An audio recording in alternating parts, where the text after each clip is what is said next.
All right, can I get it, get it, get it? I am so excited. I am here today at Titus Fitness talking to my dear friend, Commissioner Bruce Holmes.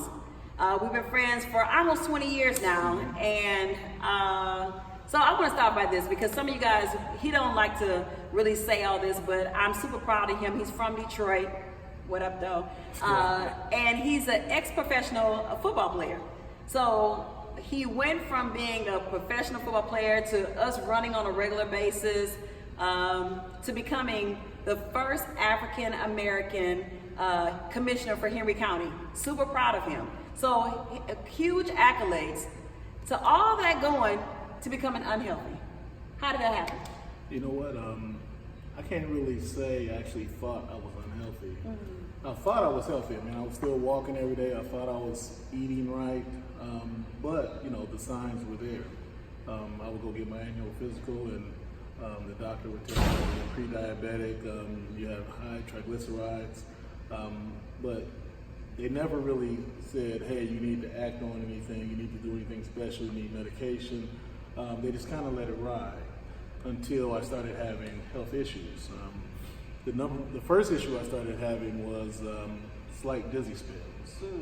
And I remember standing up after drinking a couple of cups of orange juice at the Waffle House and feeling real dizzy and just standing there and then asking myself, man, what was that? Maybe I should ask my doctor, why am I having these dizzy spells? And I never did. Then I started experiencing vision loss, but I thought it was natural. I'm in my 50s now, and hey, I'm wearing glasses. It's natural that I'm going to lose my sight. It's not natural. But the first real sign was I was given a proclamation for a radio host at V103. And when I went up on the stage, it was already dark. And I looked down at the proclamation. I looked out in the audience and I said, I can't see this. And so I backed away from the podium, and I just said a few words, and then I went outside in the hallway and I just thought to myself, man, what was that? I couldn't see the paper at all. I couldn't see the proclamation. What the hell is going on? No, I bet that was scary. It was very scary. So what'd you do after that? I didn't do anything. I just started asking questions. I went to the eye doctor. I got some new glasses. Of course, that didn't work. Then I started experiencing frequent urination, and then my wife said, "Hey, I think you got diabetes," and I was like, "Man, I don't have diabetes." See, we don't claim I do not have nothing. diabetes. So right. we went to the doctor together, and she came into the room. Everything checked out A-okay. And I left the doctor's office and I said I knew nothing was wrong with me. That was on a Thursday. Then on Saturday, I had a busy day. Was about to go to a day party, a very good friend's birthday party, and my phone rang. And I usually don't answer numbers where I don't have them in my phone, the person actually in my phone. And someone said, answer this call. I answered the call. It was my doctor. He was in a panic. He said, Commissioner, and I said, man, speak up. Right. He said, I usually don't see levels inside. I didn't even ask him what level, right? And he immediately said, I didn't know what the number was at the time. He immediately said, I need to put you on insulin right now. Is there a nurse you can call? And I was like, a nurse? I said, what are you talking about? He said, well, you need to inject it. I said, inject it where? He said, inject it in your stomach. And I said, so you want me to go to the pharmacy, get insulin, and inject myself in the stomach? Right. Are you serious? Never been diagnosed ever. Correct. And so I was like, Tasha, let me call Tasha. So I called Tasha. Tasha came over, went and got the medication. And instead of her getting the medication and setting it up to give me an injection, Tasha started going through the house, throwing all my food away. I was like, is she crazy? I was hungry at the time. And so she threw everything out the kitchen. She said, you don't need this, you don't need that. I mean, she basically cleared out the whole cabinet and came and set me up, gave me my first shot. 20 units of insulin, And- first shot. And the only thing I was thinking at the time was, man, I'm gonna be on this my whole life. I can't believe this. I'm going out like this. And then she says, well, you need to be at my camp on Monday. Now, in the past, she would ask me to come to the camp. And I said, nah, I'm not going to that camp. Man, all that woosah stuff, man, I'm just not down with it. You know, all that stuff right here. And I don't even know what that's about. So we signed up for the camp. And then I had my first meeting with the endocrinologist on that Tuesday.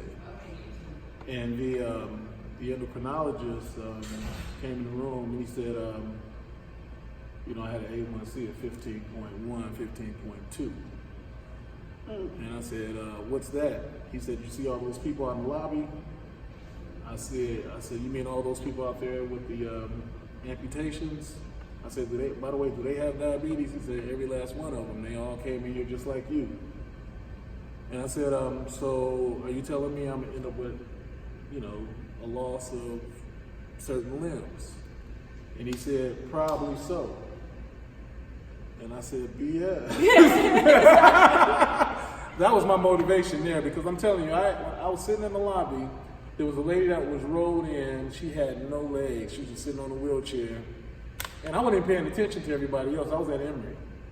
And so the lobby was full. And I was the only person in the lobby that had both of my legs and both of my feet. And at that time, I didn't know they were taking toes. But when I found that out, I was like, heck no.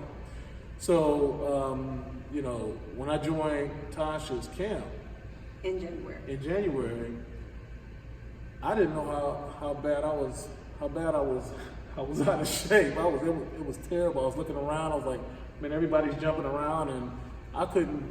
I mean, I had to post the videos. They were so funny. I had to post the videos on my Facebook page.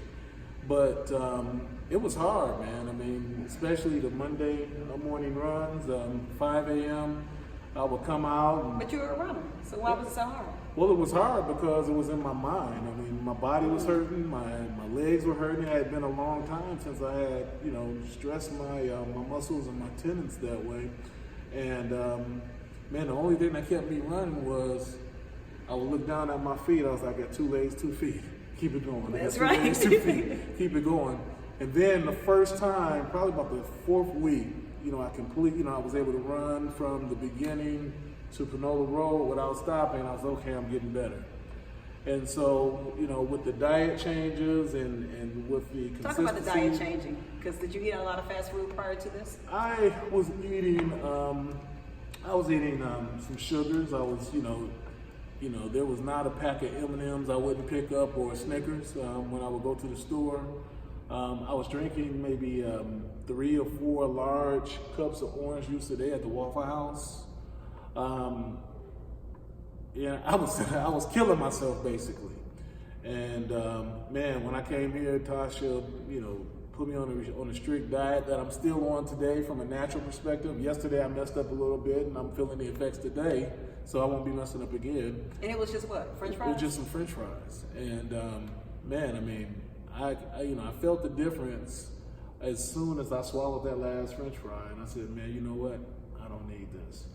And so, you know, I came here today to get my exercise on and see if I can get all of that those toxins out of my body before I go home. But you got out today with them sprints. Yes, I did. But you know, Tasha has truly, and Tada's Fitness Camp has truly changed my life, changed my habits, and you know, it's a lifestyle for me now. And I know a lot of people will come to the camp and then they'll take time off. For me, it's not a choice. I need to be here every single day. If I had a 15.1 one time, I'm pretty sure there's an easy chance of me having it again. But I'm proud to say, just after being in this camp for 2 months, I was off 5 insulins a day, got off all medications, and just kept with the diet and the exercise. And I haven't been on any medication. My second visit to the endocrinologist, I got my A1C down to a 6.1, and then I went last week, and I'm now at a 5.8. So I was so proud when he sent me that text, and he was like, "You're not gonna believe this. My A1C is 5.8."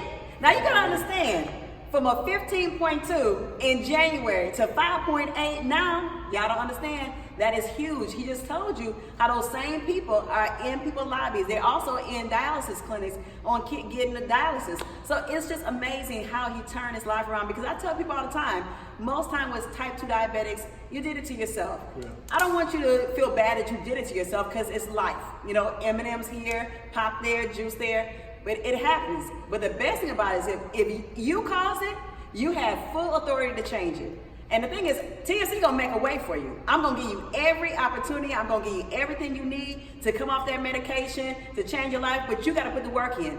Bruce has not missed a boot camp since January. He has not missed in between classes. We have a strength and conditioning class. He is here every single day, not only by himself, with his wife. His daughter is here from college. She's in the boot camp as well. So this is not just about you, because it's great that he came, but if his wife wasn't on board with it, it's hard when you're trying to do something and they come in the house with pizza. They come in the house with wings. That's a hard little thing. So if you could do this with your family, it's even better. But I'm so proud that you took the initiative. I'm glad that you were scared straight. Yeah, it was. Yeah. He was scared straight. Literally, when he called me today, I've known Bruce for so long, and as a friend, I've never heard his voice tremble. I've never heard or saw the fear in his eyes where he was just like, whatever you want me to do, whatever you say, go through my kitchen, do whatever you need, I'm here for you. When I'm teaching him, his wife, how to do the pen, because he's like, what? How did I do this? I mean, that's a scary time. And then he also went on the grocery shopping tour. You know, most of the diabetic counseling, you get a half hour, maybe an hour that you sit down with the dietitian and all this, and then they say, go live your life. How do you know to live your life when this is for years got you to this point? So I'm super proud that he's taking full advantage of all the service that we offer here, and just in that amount of time, off all of your insulins, off all your medication. This is what our challenge is about. It's about getting healthy. It's great. Now, on top of that, okay, he wanted to get healthy, but he's lost a lot of weight. Let me tell you. A whole lot of weight. Bruce is that one. I love to see him in his stature. He's, you know, very profound guy, and he's up there. And I love to see him, you know, shaking hands with the best, and he's up there in suits, and he's doing his business as commissioner. But as a friend, I would call him on the side and say, you looking a mess up there in that big suit, your chest, your neck, looking, your face looking all full. I mean, and as a friend. You know what I was thinking when you said that? What? I don't know what Tasha's talking about. I don't see that when I look in the mirror. See? So we are telling people this, and they don't see it until, and then he did his 3D fit scan that we have here as well. Yeah. He was like, that's a lie. That ain't me. Oh, it's you. So it's important to come in here and really see. So we'll be going over this challenge, ways to evaluate your health, how to get healthy, and how to get change your lifestyle. Yeah.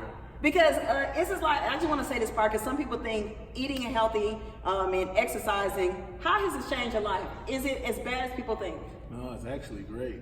It is actually wonderful. You know, like yesterday I told you, I had some fries, and I came here this morning. I just felt like I just felt terrible, and so that was a sign to me that, man, you don't need to put that stuff in your body anymore. My body just, it doesn't agree with any of those type of you know, those foods anymore. So we'll stick to the green stuff. We'll stick to the water, and we'll stick to the coffee. I know you get on me about the coffee, but that's my only vice. As long as I don't put sugar in it. Yeah. I feel that I'm okay. And that's okay. So, the thing is, most of us do coffee wrong. We do the big tall things of coffee, not getting enough water. We're putting it with a whole bunch of cream and sugar. So as long as he is black, go for it. Great antioxidants is really amazing for him. So all the different changes. And I like that every day he comes here and get our smoothie. But he knows which smoothie to get. He always said it's the diabetic one. It tastes great, but he just gets ones with less fruit, things like that. That's going to be definitely beneficial because he needs the protein.